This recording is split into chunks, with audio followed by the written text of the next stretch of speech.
Grâce aux différentes séquences auxquelles vous avez pu assister, vous avez, j'espère, une meilleure appréciation de situation et des outils pour préparer l'avenir. Préparer l'avenir sans plus tarder, nous avons compris qu'il y avait un sentiment d'urgence. Maintenant, une dernière question, a tricky one, as they say in English. J'essaie à chaque occasion de m'améliorer un peu plus. Comment se préparer à l'imprévisible? Évidemment, c'est difficile. Les militaires le savent et donc tâchent de le pratiquer contre leurs adversaires. La surprise peut paraître d'actualité, mais elle n'est donc pas nouvelle. Vous aurez dans quelques instants sur scène devant vous un prestigieux panel de spécialistes de la question que Laurine va vous présenter dans un instant. Mesdames et messieurs, merci d'accueillir nos invités.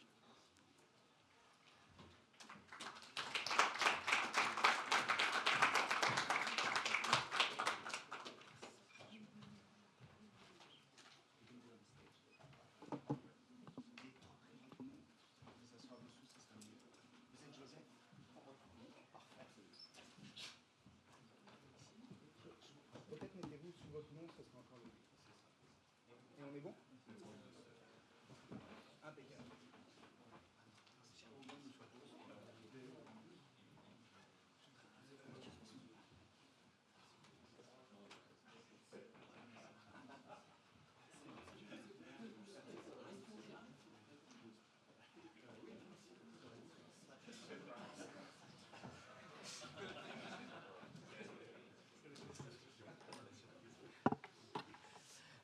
Bonjour à tous et bienvenue à cette table ronde sur la surprise stratégique avec 4 intervenants spécialisés sur cette question.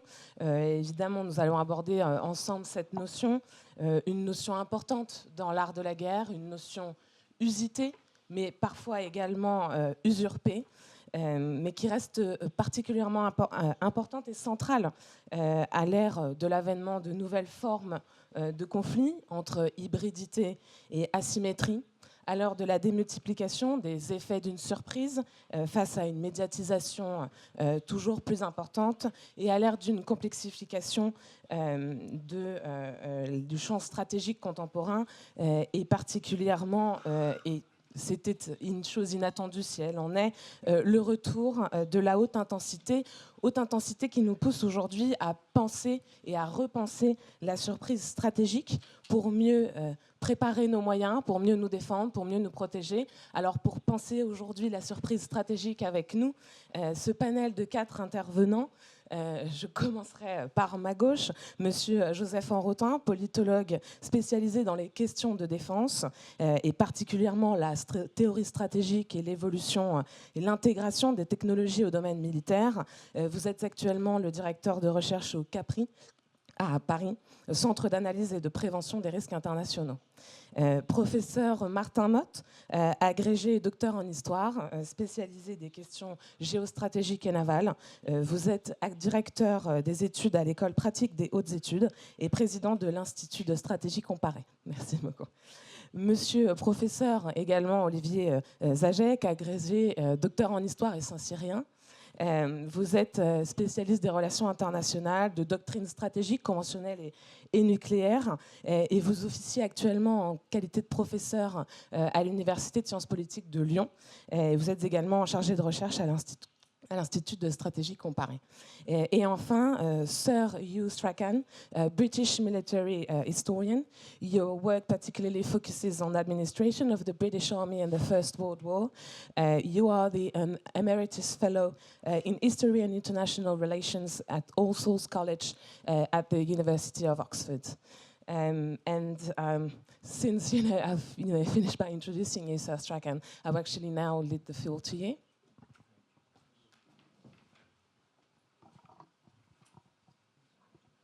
Ça marche? Bon. Bonjour à tous et merci à l'école de guerre pour ce colloque si riche et si splendide. Je veux adresser la surprise stratégique avec une guerre avec une grosse main, c'est oui, appliquer une carte petite. C'est le même en français comme en anglais, big hand, small map, problem. J'avais dit que je parlerais en français, mais mon français est devenu si passif et je n'ai pas eu la chance pour rendre mon vocabulaire plus actif. So excusez-moi, s'il vous plaît, si je parle en anglais. Strategic surprise it should actually be a contradiction in terms. I want to talk about the passage from peace to war. That should shock us, because war should always be shocking. We're humans, it's destructive, it kills people, but it should never surprise us. Particularly, it should not surprise military historians. But it does surprise us, and it particularly seems to surprise liberal democracies, and as we've been hearing regularly over the last 3 days, it particularly surprises Europeans. And that is also surprising in itself, when you think that Europe may have become a secure continent, or a continent that thought itself secure, but its history, of course, is anything but. I've just been to a panel on preparing the nation for a spirit of defense, resilience, and youth engagement. And the significant thing is that we actually need that discussion. The significant thing is our nations, the 3 parliamentarians at that panel were from France, from Poland, and from Estonia, but this is not just an issue for them, it is an issue for all European nations and for the United Kingdom, which of course may not immediately be linked with Europe thanks to Brexit, but that's not my fault. We should always, this idea that we're not ready for this, that we would be surprised by this, is at the core of much of what that panel was concerned with. And it was therefore also concerned with the issue of preparation as a form of resilience. In other words, it was working from the presumption that strategic surprise is around the corner. And so what I'd like to do is just make 6 brief points about that passage from peace to war, and why we are not prepared, and why we are therefore likely to be surprised. The first would be this. It is partly the problem of the fact that we are liberal democracies, and that liberal democracies have come to assume that the normal condition is one of peace, and we have also come to assume, because we, broadly speaking, enjoy prosperous lives set by conditions of peace, that is what will continue. For a historian, the key issue is that passage from continuity, which historians are often accused of stressing, to the realization that change is actually what drives history. And nothing drives history more than the shock of war, that war is itself disruptive. And we have got unused to that idea that discontinuity, that change may trigger significant responses in our lives. So in a way, this is a societal comment, my first point, that just we're not used to it, and so it doesn't happen. Even those who have been engaged in combat recently. I was at a conference on Ukraine 2 weeks ago. A British general was there, and he said, I saw combat in Iraq and Afghanistan. I have never seen war. Reflecting, of course, the scale of what happens when you have an interstate war in Europe. The second point I'd make is that the multinational organizations that we have put in place since 1945 to maintain order, the United Nations, NATO, the EU, i.e. the organizations that affect most of the audience here, share common values. But those values are ones which we describe in abstract terms. They are the values that we associate with peace. They are about democracy. They are about freedom. They're about liberalism. And what those do is they create a lowest common denominator, which helps us define what we stand for, what NATO stands for, what the EU stands for. But what they do not do is define the national interests that arise from geographical location, from proximity, from where you are. It is obviously a truism today that East European countries are far more concerned, for good reason, about Russia's behavior in Ukraine than West European countries are, not because they're not concerned, but just because they're a bit further away from the immediate threat. And to that extent, our societies, unlike the societies of the Baltic states or of Poland, have not yet woken up to the possibility that there may be a shock around the corner.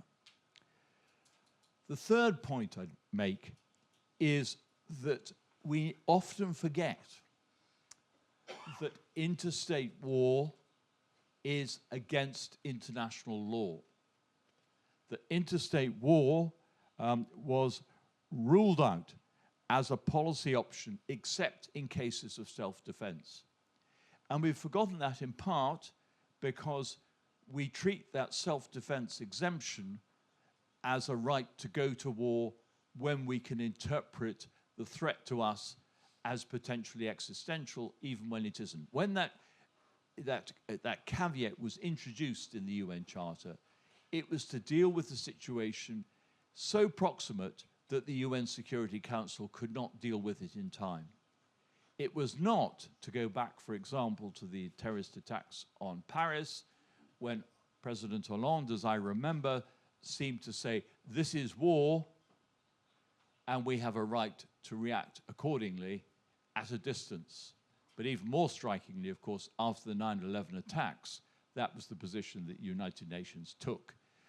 There was an attack on the United States, but it involved war in Iraq and initially, of course, in Afghanistan under that justification. We've stretched that, and because we've stretched it, we have forgotten the core presumption which the United Nations rests on, although Ukraine, the invasion of Ukraine has clearly reminded us of it. And why that matters, I think, is that one of the things we can best do is simply a reflection on this situation, is stop talking about the rules-based international order. The Prime Minister here in Paris used that phrase in response to Donald Trump. Trump is tearing up the rules, but the point here is that the rules-based international order reflects the values of the victorious states in 1945. It does not accommodate the world as a whole. International law is meant to be a global regime, and it is far better if we do talk about international law rather than about the rules-based international order.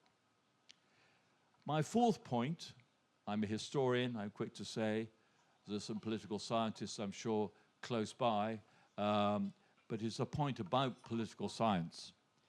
And that is, as it has become developed, especially in the United States, it has looked for patterns in international behavior. Naturally enough, it wants to produce the science out of, and make a discipline out of a subject. But the consequence of that is that it builds on a historical set of precedents as well as on theory, and it uses those precedents to reinforce the theory in ways which exempt the aberration, which don't deal with the unusual, which therefore allows for the possibility of shock. That may be an overstatement, but let me take a book which, of course, is still very much current in many people's thinking, which is Graham Allison's Thucydides' Trap, which essentially talks about the inevitability of great power war, rather than talks about the occasions when great powers haven't gone to war. When I'm in Britain, I'm very fond of reminding Americans and Brits that there was no war after the War of 1812 in North America, despite many expectations right up until the end of the century that that would be the major war that both might face.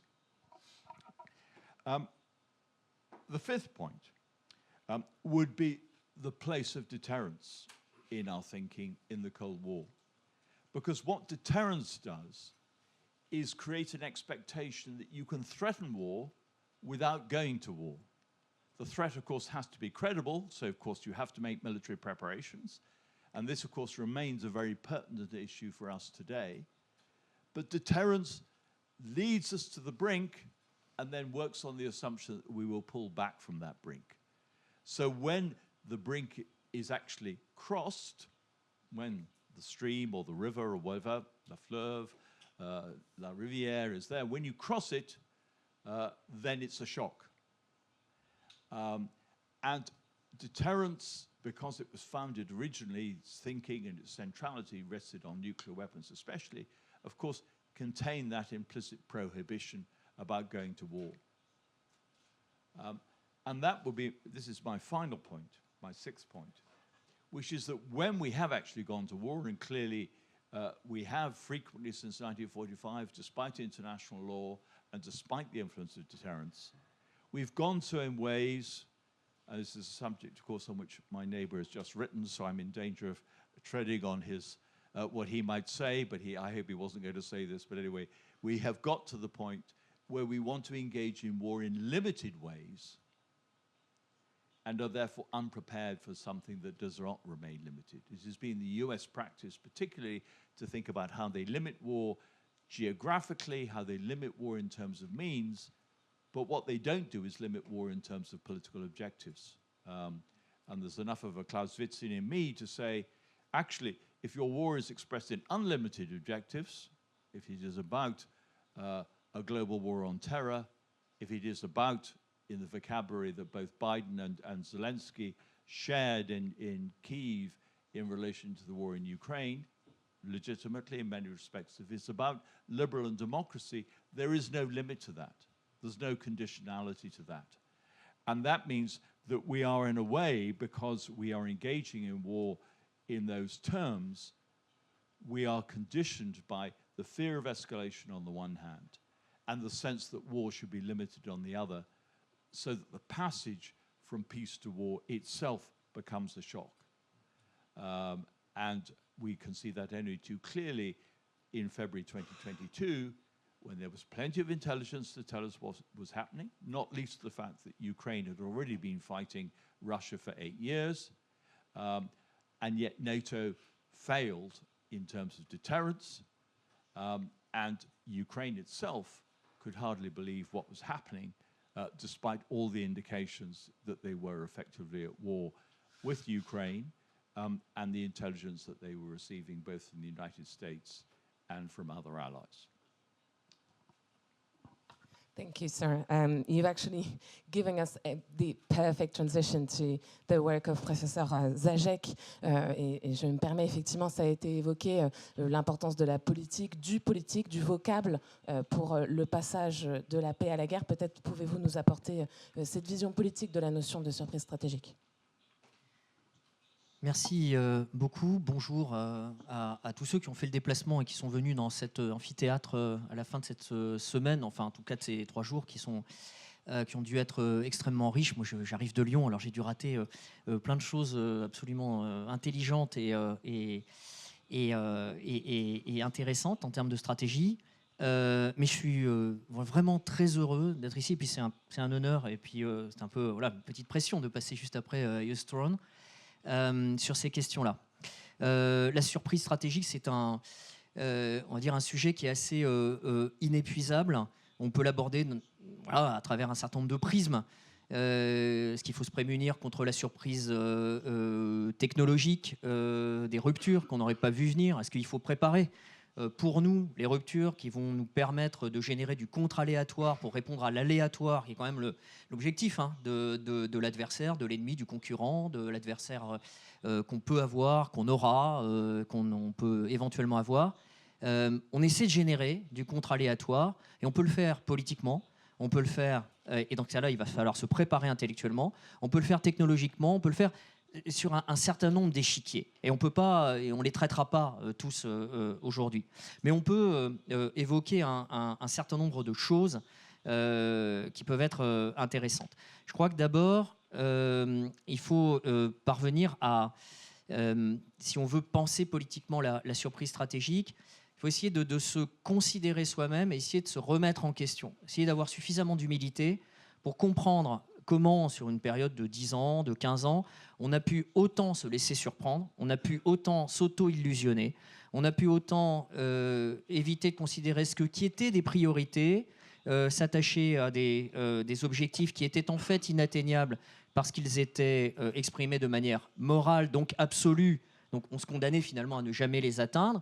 Et on se rendait prévisible. On se rendait prévisible parce qu'on constituait une cible en plus qui avançait lentement, qui tenait absolument à ses totems, à ses tabous, à ses représentations, sans vouloir faire un pas de côté, sans jamais vouloir remettre en question les vaches sacrées ou les totems qui soutenaient nos stratégies, ou en tout cas ce qui nous tenait lieu de stratégie. Bref, il y avait cette première dimension qui est celle finalement de l'orgueil. Quand on est orgueilleux stratégiquement, quand on est rigide politiquement, et l'orgueil stratégique est en fait finalement une conséquence de la rigidité politique, eh bien on devient prévisible. On sait exactement où on est, quelles sont les coordonnées, où on va aller, ce que l'on n'abandonnera pas, ce que l'on poursuivra, même si tout nous hurle qu'on est dans la mauvaise direction, la décorrélation entre les moyens et les objectifs, les doutes de nos alliés, l'enhardissement de nos adversaires, l'épuisement de notre stratégie des moyens, et pour moi c'est vraiment central. Tout nous hurle qu'on est sur la mauvaise pente, dans la mauvaise direction, la perte de notre crédibilité, parfois de notre légitimité, mais on continue. On continue parce qu'on a projeté une image de nous-mêmes qui nous va très bien, dans un monde stratégique qui bouge, qui est mobile, qui est mouvant, mais qui nous convient tellement et qui correspond tellement à l'image qu'on s'est fait de nous-mêmes qu'on hésite à l'abandonner, on a l'impression de renoncer à notre être même. Et donc c'est vraiment un problème politique qui est en fait un problème philosophique. On renonce à surprendre parce qu'on renonce à changer.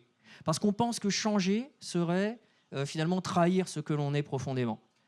Or, le monde stratégique et le monde politique, c'est un monde de changement. Ça ne nécessite pas de se trahir ou de renoncer à ce qui fait une identité politique et finalement à un être stratégique exprimé en termes de valeurs, mais ça nécessite tout de même de comprendre que si vous donnez en permanence vos coordonnées à l'adversaire, eh bien, vous allez vous faire cibler, vous allez vous faire détruire. En tout cas, vous serez prévisible en permanence.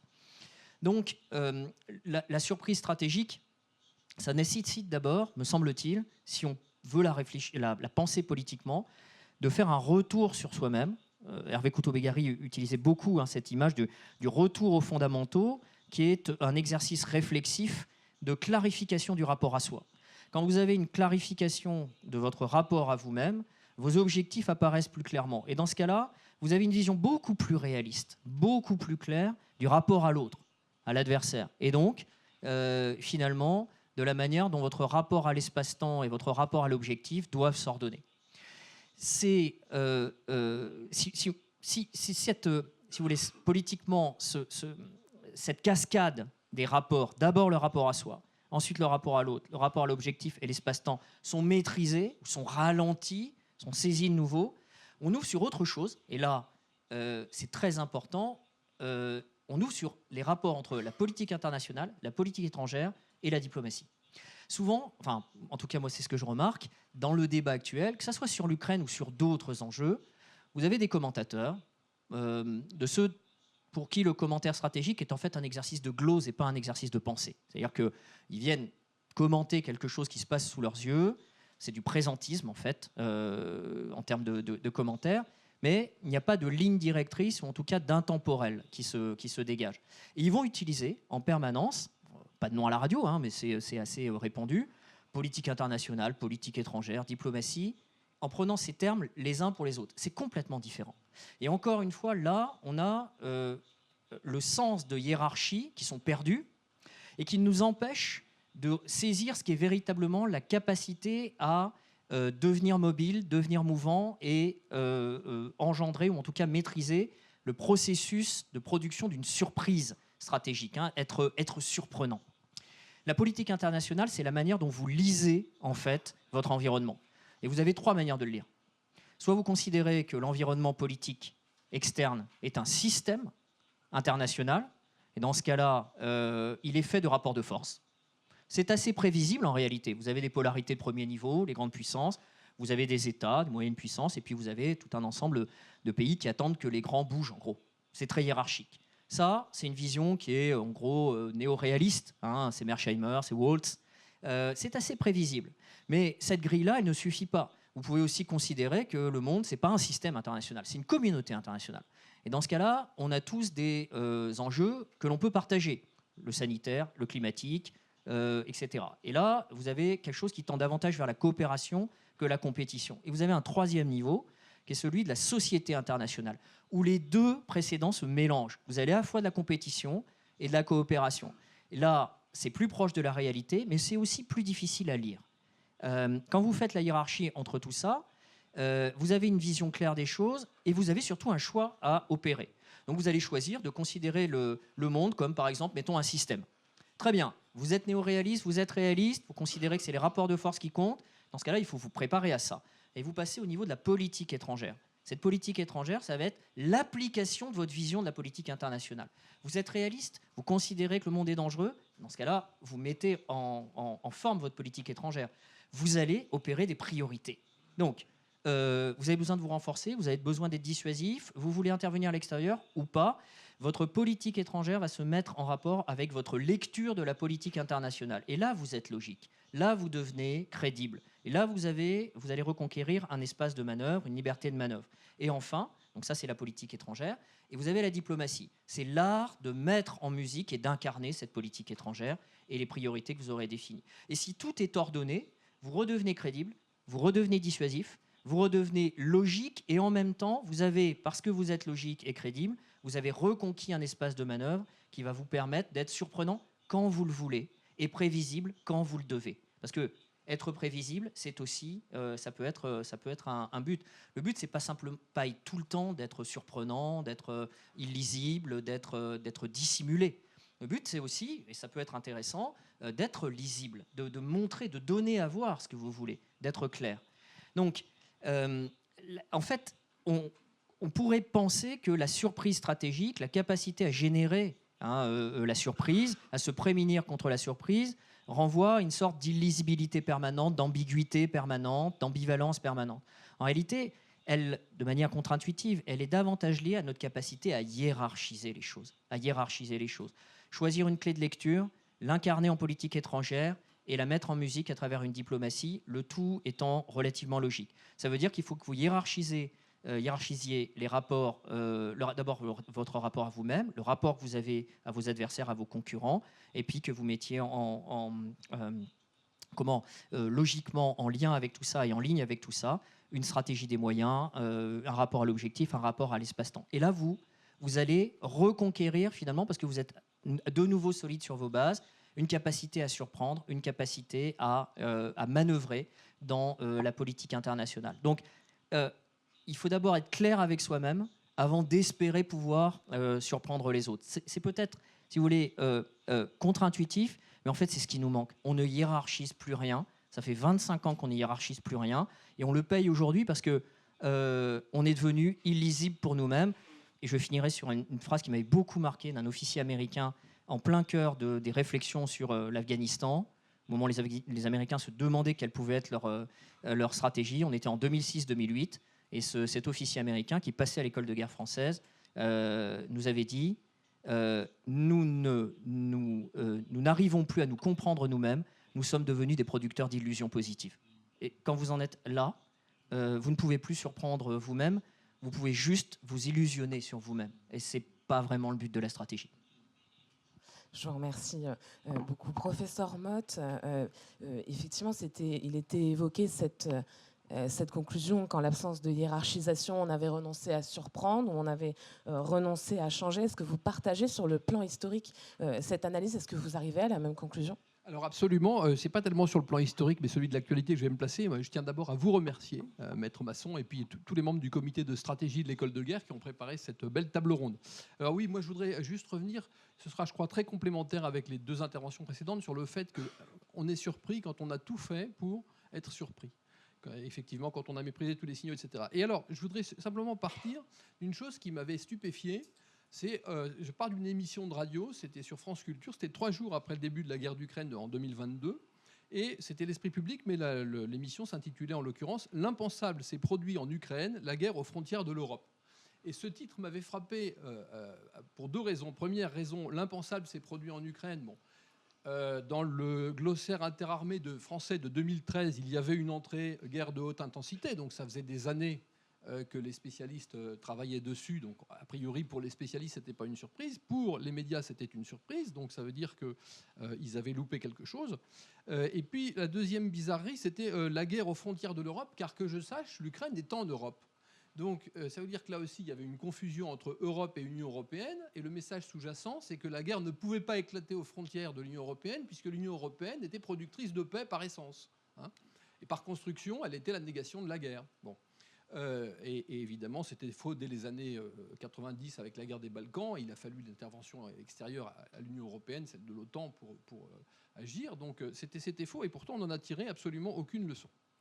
Alors, dans cette même émission, Bertrand Bady, qui enseigne à l'IEP depuis 1990 et qui a donc formé une très grande partie à la fois des journalistes et des hommes politiques qui se sont succédés, avait déclaré que Poutine restait enfermé dans l'ancien monde, celui d'une rationalité politico-militaire, alors que d'après Bertrand Bady, on était passé dans un monde où c'était plus tellement le jeu des États qui faisait la pluie et le beau temps, mais celui d'une sorte de société civile internationale en voie d'émergence. Bon. Et ça aussi, c'était assez stupéfiant, parce qu'en fait, quand on regarde l'évolution des budgets de défense dans le monde depuis 1988, depuis en fait la fin de la guerre froide, hors UE justement, on a une augmentation des budgets de défense qui avoisine, enfin je parle sous le contrôle de Joseph, mais pour la période 88-2016, c'est 268% de dépenses militaires en plus. Et donc, loin que Poutine soit l'exception que dénonçait Bertrand Bady, c'est l'Union européenne qui est l'exception. C'est l'Union européenne qui a pratiqué la politique de l'autruche, qui a mis la tête dans le sable et qui, par conséquent, ne peut pas ne pas être surprise par ce qui se passe. Bon. Alors, Bertrand Bady avait publié en 2020 un livre qui s'appelle Intersocialité, donc qui développe un peu cette idée d'émergence d'une société civile internationale, dont le sous-titre est « Le monde n'est plus géopolitique ». On est en 2020. On est donc 6 ans après le coup de Crimée. Et on est 2 ans avant l'invasion de l'Ukraine. Le monde n'est plus géopolitique. Bon, donc ça laisse sans voix. Et ça invite à s'interroger, au fond, sur des phénomènes de génération. Et je pense qu'une des clés, c'est que, très simplement, Bertrand Bady avait 18 ans en 1968. Et ça m'a fait penser à autre chose. C'est le grand préhistorien, hélas décédé aujourd'hui, grand préhistorien américain Lawrence Keeley, qui avait, lui, 20 ans en 68. Et il avait 20 ans à 68 en Californie, donc épicentre de mai 68. Et Lawrence Keeley raconte dans son grand livre War Before Civilization, que donc dans les fouilles qu'il faisait, avec ses camarades et ses maîtres, il trouvait des quantités, dans les tombes précolombiennes, oui, il trouvait des quantités de squelettes avec des impacts de flèches, et parfois encore des flèches qui étaient restées dans les tissus. Puis qui étaient, bon. Et ce qu'expliquaient les maîtres aux étudiants, c'est que bien entendu, il ne s'agissait pas de guerre. Il s'agissait d'accidents de chasse, y compris quand il y en avait 8 ou 10. Il s'agissait de cérémonies cultuelles qu'on ne pouvait plus trop comprendre. Mais bien évidemment, ça ne pouvait pas être la guerre, puisque tout le monde sait que l'homme préhistorique ne faisait pas la guerre. Que la guerre a été peut-être à partir du néolithique, avec l'invention de la propriété, mais il n'y avait pas de guerre, évidemment. Bon. Aujourd'hui, les préhistoriens n'y croient plus du tout. Hein. Et Lawrence Keeley dit « Le concept même de guerre restait perçu comme un tabou dans les milieux archéologiques. » Donc on a grandi, enfin toutes les générations qui sont au pouvoir actuellement ont grandi là-dedans.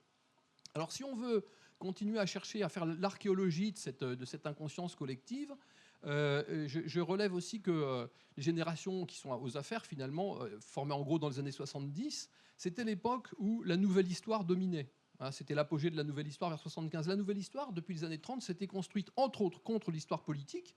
Or, il est bien évident que l'histoire militaire, c'est de l'histoire politique, puisque la guerre, c'est la continuation du politique par d'autres moyens. C'est une histoire qui a toujours privilégié le socio-économique par rapport au politique, qui a toujours rejeté l'événement, alors que la guerre s'est tissée d'événements, et raison pour laquelle, d'ailleurs, la nouvelle histoire brocardait l'histoire dite traditionnelle sous le nom d'histoire bataille, hein, qui recourait massivement à l'analyse quantitative, parce que les données socio-économiques se quantifient.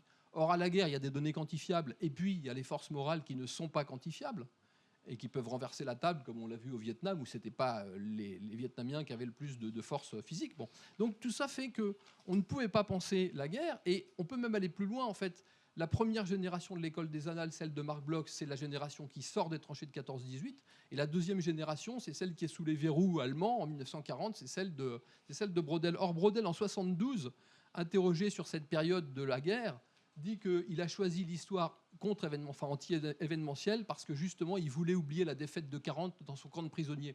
Et il a dit en 72 « à bas l'événement, surtout le contrariant ». Et vous voyez qu'on est en plein dans cette politique de l'autruche, hein, que j'évoquais. Et après, vous avez le grand historien John Keegan, John Keegan, qui lui s'est énormément intéressé à la tactique, donc on apprend des choses sur l'art de la guerre dans ses livres, mais il s'y intéresse parce que la tactique, c'est le niveau élémentaire, celui de l'expérience combattante, et ce qui l'intéresse, c'est cette expérience combattante prise sous l'angle social, psychologique, mais pas du tout sous l'angle politico-stratégique. Et d'ailleurs, il a critiqué Clausewitz justement à cause de cette... bon. Et alors, la dernière chose, c'est que dans toute cette période, néanmoins, on n'a pas pu complètement ignorer la guerre. Il y avait la guerre froide, il y avait les guerres de décolonisation, il y a eu l'Afghanistan, etc. Donc il fallait bien arriver à la penser et en même temps concilier cette pensée de la guerre avec cette politique de l'autruche en Europe occidentale. Et au fond, le totem, pour reprendre une expression d'Olivier, qui a servi à réconcilier la nécessité d'envisager la guerre et puis la politique de l'autruche, ça a été la stratégie indirecte ou l'approche indirecte de Lee de Hart. L'approche indirecte, évidemment, c'est très bien quand on est dans des îles, États-Unis, Grande-Bretagne. Lorsque on est aux frontières sur le Rhin du temps des brouilles franco-allemandes ou lorsqu'on est ukrainien aujourd'hui, la stratégie indirecte, c'est pas exactement la chose la plus appropriée. Donc on s'est complètement illusionné. Et curieusement, les Russes eux-mêmes se sont illusionnés, et je pense que les Russes eux-mêmes ont été surpris. Enfin, il y a de bonnes raisons de penser que les Russes ont été surpris en 2022. Et je renvoie ici à la thèse de Dimitri Minich sur la pensée stratégique russe depuis la fin de la guerre froide. En fait, il montre qu'ils ont attribué la chute de l'Union soviétique aux manigances des ONG américaines, etc., ce qui était à la fois exagéré et malgré tout pas tout à fait faux. Il y avait quand même eu des mouvements de déstabilisation qui participaient de la guerre indirecte en Europe de l'Est. Bon. Et donc, ils se sont dit, nos prochaines guerres, on va les faire en décomposant l'adversaire de l'intérieur par des stratégies hybrides. Et finalement, l'action militaire ne fera que concrétiser, ne sera que la pichenette qui fera dégringoler les morceaux qu'on aura déjà démantelés. Bon. Et au fond, en 2022, il y a une double surprise stratégique. Alors, les Américains ne sont pas surpris, ils avaient vu le coup venir. L'Europe a été surprise parce qu'elle vivait dans un rêve que j'ai essayé de décrire. Bon.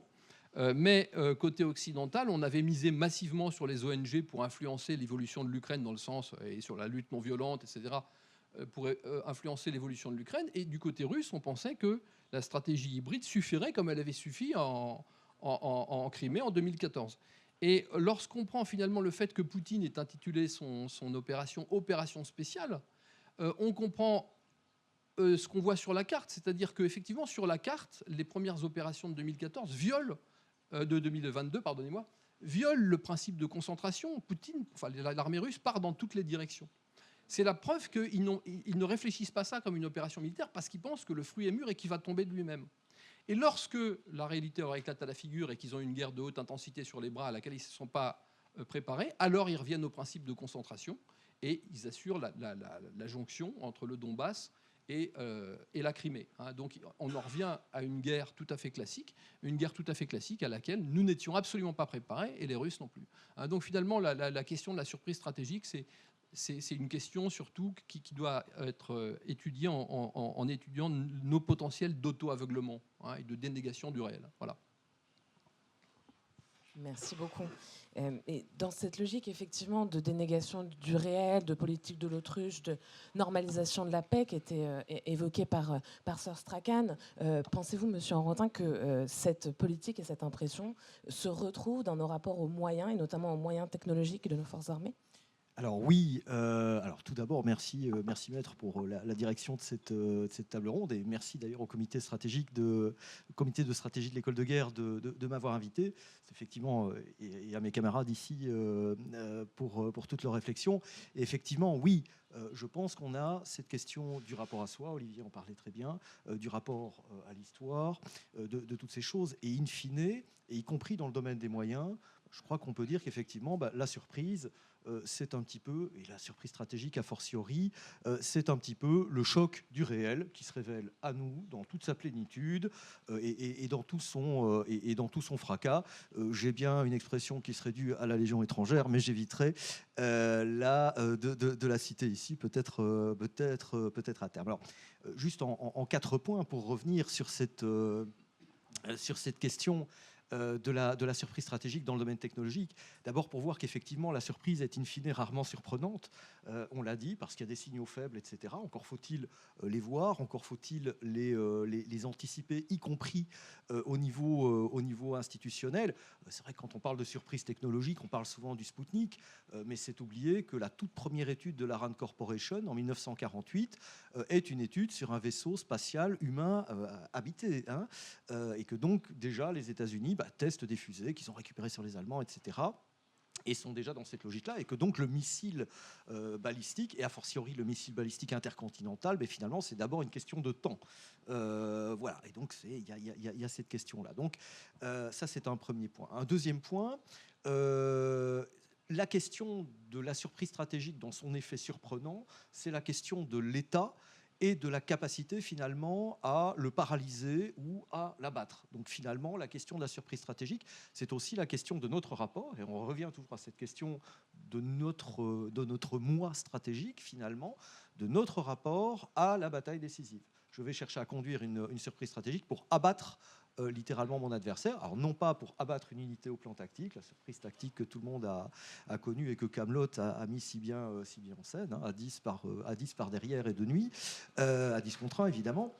C'est pas la surprise opérative, on passe vraiment sur la capacité à abattre un adversaire. Alors dans un cadre pareil, comment penser finalement la technologie?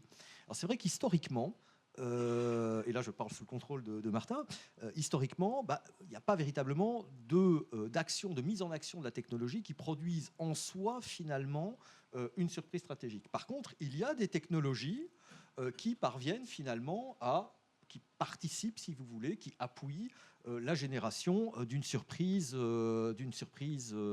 stratégique. C'est les avions du 11 septembre, hein, c'est un missile de croisière piloté, ce sont des missiles de croisière pilotés. C'est la question complètement, on parlait du bris et on parlait d'orgueil, etc., des Israéliens qui en 1973 refusent de voir qu'il y a des camions de pompiers alignés en même temps que les unités pontonnières prêtes à franchir le canal de Suez, et où en fin de compte ce sont les lances à incendie qui permettent d'abattre les dunes de sable de la ligne Bar-Lev et donc de créer un bréchage finalement, une forme très originale de bréchage certes, mais in fine efficace. C'est la question de l'adaptation des torpilles type 91 des Japonais à Pearl Harbor, hein, qui parviennent finalement à rester suffisamment en surface pour ne pas rentrer dans les filets anti-torpilles et pour in fine taper les cibles. Donc ça, de ce point de vue-là, c'est vrai que historiquement, on rejoint le principe suivant lequel la technologie produit l'essentiel de ses effets au plan tactique. Donc on pourrait se dire que ça pourrait tout à fait continuer à se produire. Et ici intervient le cœur de ma réflexion, en tout cas des questions que je me pose. Comme vous le savez, la politique est antidéterministe. La stratégie étant la fille naturelle de la politique, la stratégie est aussi antidéterministe. Et a fortiori, la technologie étant, en tout cas dans une logique de cohérence, le fruit de la stratégie, elle-même le fruit de la politique, la technologie, elle est elle-même finalement antidéterministe. Hein. Il y a une continuité clausewitzienne à cette affaire-là. Et donc on peut se poser la question de savoir si, précisément en fonction de notre dépendance à la technologie, en fonction également de l'évolution technologique elle-même. Hein. Une bonne technologie, en sociologie des techniques, c'est quelque chose qui va accroître votre liberté d'action, in fine. Hein. Si ça la réduit, c'est que c'est une mauvaise technologie. Je ne pense pas du tout au F-35. Et donc, in fine, la question va être donc celle d'un nouveau monde où finalement, cette fois-ci, la technologie devient en soi, si vous voulez, un facteur premier de la surprise stratégique. Alors effectivement, c'est vrai que l'actualité récente, Martin parlait de la guerre d'Ukraine, nous amène à repenser finalement notre rapport aux dépendances technologiques. Ces dépendances technologiques ne sont pas faites nécessairement pour produire de la surprise stratégique, mais il est évident que si on se place d'un point de vue ukrainien, l'interruption des flux d'informations, l'interruption de Starlink, hein, qui sert vraiment de colonne vertébrale en matière de commandement-contrôle, etc., sont de très très mauvaises surprises. Elles pouvaient être partiellement anticipées, mais la profondeur et la rapidité des changements et l'imprévisibilité des changements dans les décisions de l'administration américaine produisent des effets qui sont extrêmement violents finalement sur le système stratégique ukrainien. Donc on n'est pas sur des changements qui vont avoir des incidences purement tactiques, on est sur des changements qui vont avoir des incidences opératives et donc stratégiques dans le contexte qu'on connaît, avec sur fond évidemment de négociations, etc. Tout n'est que système de ce point de vue-là. La tactique ne peut pas être décorrélée non plus. Voilà. C'est une réelle question aussi pour un certain nombre d'États qui ont acheté des F-35. On lit beaucoup de choses sur la question de l'incapacitation à distance, etc. Pour avoir étudié un petit peu la logistique du système, voilà, les gens disent qu'il n'y a pas de kill switch. En étudiant un petit peu le système, vous vous rendez compte qu'il y a plusieurs voies d'avoir des kill switch et que ces kill switch qui empêchent l'appareil de fonctionner, in fine, sont beaucoup plus diversifiés qu'on le pense, beaucoup plus discrets, donc beaucoup plus problématiques et beaucoup plus surprenant, in fine, et donc in fine problématique. On a vu la démonstration de la part des Russes de quelque chose qui est problématique pour nous en France, pour notre modèle stratégique, c'est-à-dire le missile Oreshnik, un engin de portée intermédiaire à charge conventionnelle. Alors qu'on parle de dissuasion étendue à l'Europe, etc., que fait-on si un Oreshnik à charge conventionnelle donc, tombe en France sur une de nos bases militaires, tombe sur un camp en Roumanie, dans lequel voilà. Donc ça pose une certaine forme de surprise par l'intermédiaire technologique, par la remise en question que cela cause finalement de nos doctrines en tant que telles. Doctrines sur lesquelles on s'est appuyé déjà depuis un certain temps. Et donc, quand ce missile est tiré, c'est une sorte de crise des euromissiles qui revient. Alors, à l'époque, Donald Trump n'avait pas encore pris ses fonctions à la Maison-Blanche. On pouvait y voir une sorte de découplage entre l'Europe et les États-Unis par rapport à l'OTAN. Donc ça posait une question très sérieuse. Et puis, évidemment, aujourd'hui, de nos jours, une question de découplage intra-européen. Donc il y a de vraies grosses questions qui se posent par l'intermédiaire technologique. Il y a évidemment, pour reprendre le terme anglais, the elephant in the room. Il y a la question du cyber. On voit aujourd'hui la dépendance de nos systèmes financiers, de communication, de toute une série de choses, la numérisation des armées, etc., qui pose une vraie question. Martin parlait de la question, effectivement, guerre hybride et ainsi de suite. Cette guerre hybride a enregistré de très sévères succès. Il n'y aurait pas eu d'élection de Donald Trump s'il n'y avait pas eu la mise en place cumulative, finalement, d'un dispositif de récits successifs et ainsi de suite, de la généralisation des fake news, des infos, etc., info, FAUX, qui, in fine, finissent par poser problème, mais génèrent des effets directement stratégiques. On le voit bien. Alors, tout n'est pas dû effectivement qu'à cela, mais ça entre dans la manœuvre, finalement, dans la manœuvre informationnelle. Et au-delà de ça, évidemment, il y a la question des disruptions informatiques à grandes échelles, etc. Pendant des années, on a dit que la cyberguerre n'était pas possible, qu'il ne pouvait pas y avoir de cyber Pearl Harbor et ainsi de suite. Dans les espaces dits fluides, informationnels, cyber, aériens, maritimes, c'est l'offensive qui a la prime. Voilà. Et donc, c'est celui qui va être le plus surprenant, finalement, qui risque d'empocher un maximum de résultats. Alors, je ne suis pas du tout spécialiste du cyber moi-même, mais évidemment, notre dépendance au cyber, par contre, me pose question. Et donc, in fine, la surprise stratégique, historiquement, un autre de ses caractéristiques, c'est que finalement, celui qui la conduisait, mal lui en a souvent pris. On a bien vu comment s'est terminée la Deuxième Guerre mondiale côté japonais. On a bien vu en 1973 comment ça s'est terminé pour les Égyptiens. Les Israéliens étaient à 120 km du Caire, à quelques kilomètres de Damas, une trentaine de kilomètres de Damas. Donc toutes ces choses-là ont failli mal se terminer pour eux.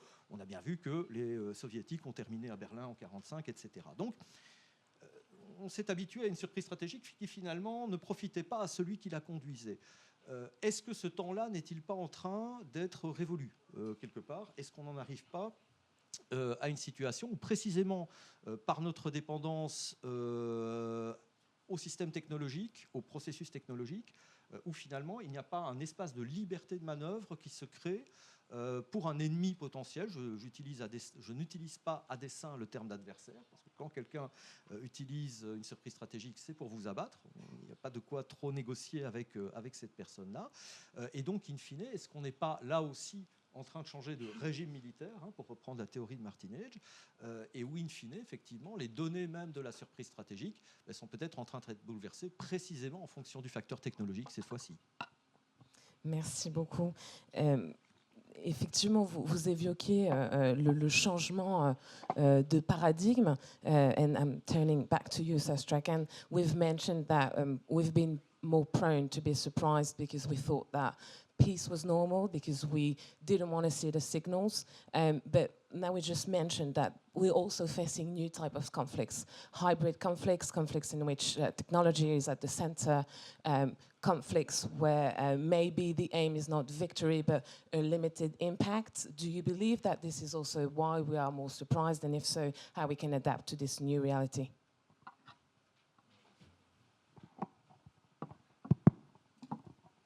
Thank you. I think I've been thinking as I've listened to the discussion, I've been going back to Clausewitz in a very tiresome way. So forgive me for bringing him up. Two thoughts have been running through my mind. What is the moment when peace ceases to have utility and war has utility, greater utility? Because the presumption that makes us read Clausewitz is that there is a moment when war has utility. And self-evidently, we can understand that in the context of Ukraine, because it's a defensive war and Ukraine has been invaded and Ukraine essentially has no option. But what we find difficult to comprehend is the moment when the aggressor sees war as having utility. But I think, in a way, that conceptualization is too binary. I mean, we're thinking in theoretical terms. We want to see these things in contrasting terms. And what I think brings the difficulty of that conception to the fore is the response to the 9/11 attacks. The concern that, that was voiced, particularly in Europe, but also in the United States, to the idea of the global war on terror, because what justified that was the presumption that you would need to preempt or prevent an attack. And I remember when I was at Oxford and we had the Changing Character War program, endless legal and ethical debates about the rights to prevention or preemption and what the distinction was between the two. The attack had to be truly imminent in order to justify it. But the point there is that if you perceive a threat, then war requires utility. And you may therefore decide to act aggressively rather than wait for the attack to come to you. And that implies that there is no strategic surprise at that point, that you have anticipated the threat sufficiently. But of course, the challenge I've already said is that legally that is, and ethically that is a difficult problem.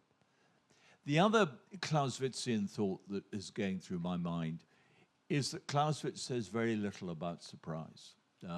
He is not concerned about it. And many commentators have made that point, that it's surprising that he's not surprised by surprise, that he should be more concerned with it, because many commanders, for the reasons we've heard, particularly within the context of war, will try to seek surprise by attacking at night, by attacking from an unexpected direction, all the arguments that you've just been hearing. So why does Clausewitz see it as unimportant, comparatively speaking? And that's a particularly difficult question when you ally it to something else that Clausewitz says, which is that intelligence is not very helpful.